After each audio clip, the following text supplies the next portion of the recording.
Method of images in इलेक्ट्रोस्टैट्स।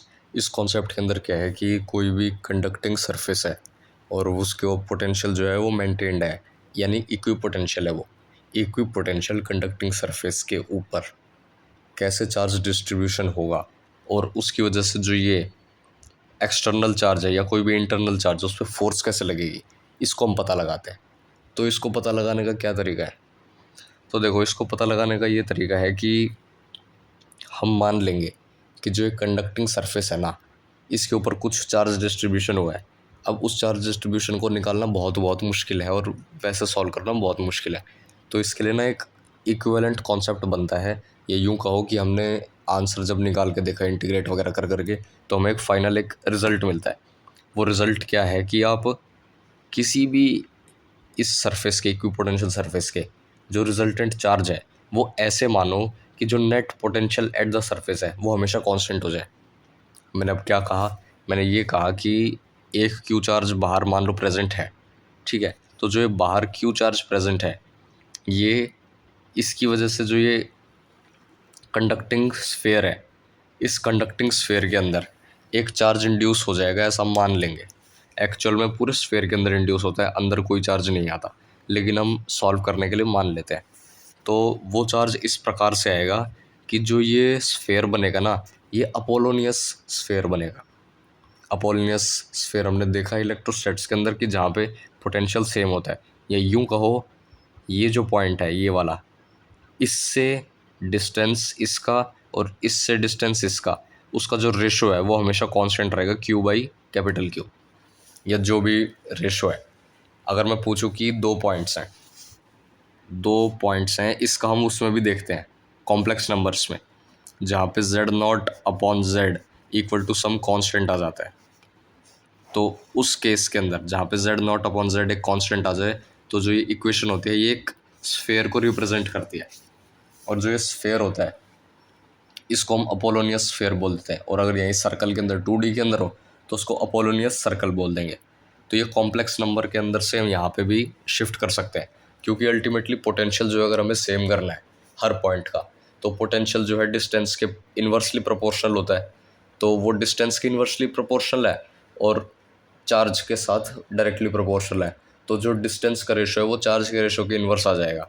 तो उससे हम डायरेक्टली देख सकते हैं यहाँ पे। तो इक्वेशन जो आखिरी में अपोलोनियस सर्कल की ही बन जाती है। लेकिन अब यहाँ पे ये डाउट आता है कि भाई एक्स भी वेरिएबल है और क्यू भी वेरिएबल है, तो हम कैसे निकालेंगे? तो इसके लिए आपको सॉल्व करना पड़ेगा। आप यहाँ पे मान लीजिए कि ये जो क्यू है ये एक्स डिस्टेंस पे है और ये कैपिटल डी पे है। एक इक्वेशन लिखिए, मैं डायरेक्टली लिख रहा हूँ के क्यू बाई आर होता है, के मैंने कट कर दिया, तो Q by D minus R, इस पॉइंट का इस पॉइंट से डिस्टेंस। मैं सिर्फ ये पॉइंट क्यों ले रहा हूँ? क्योंकि मेरे को पता है कि हालांकि ये वाला पॉइंट भी ले सकते हो आप, लेकिन यहाँ पे कैलकुलेट करना बहुत मुश्किल जाएगा। हमें पता है यहाँ का और यहाँ का दोनों का पोटेंशियल सेम होना चाहिए, तब ये अपोलोनियस सर्कल बनेगा।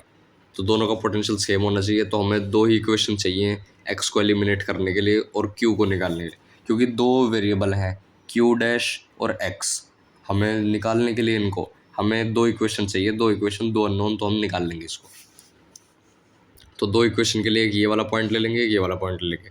तो पहले इस वाले पॉइंट के लिए हम क्या करेंगे कि पोटेंशियल सेम कर देंगे दोनों का, इससे एक्स की वैल्यू कुछ कुछ आएगी। फिर हम दूसरे वाला इस पॉइंट के लिए करेंगे, उसके लिए भी एक काम करेंगे, एक्स की वैल्यू और कुछ कुछ आएगी। अब इन दोनों कुछ कुछ वैल्यूज़ को हम सॉल्व करेंगे, तो यहाँ से क्यू डैश की value Q upon R upon D आ गई। यानी कि यहाँ पे एक्स जो है एक्स पे डिपेंड कर ही नहीं रहा, या यूँ कहो हमने क्यू निकाल लिया है, क्यू से फिर एक्स हम निकाल ही लेंगे। तो यहाँ पे इसकी वैल्यू जो है, या फिर देखो याद करना तो कर सकते हो याद, लेकिन ये बहुत बहुत ज़्यादा रेयर क्वेश्चन है।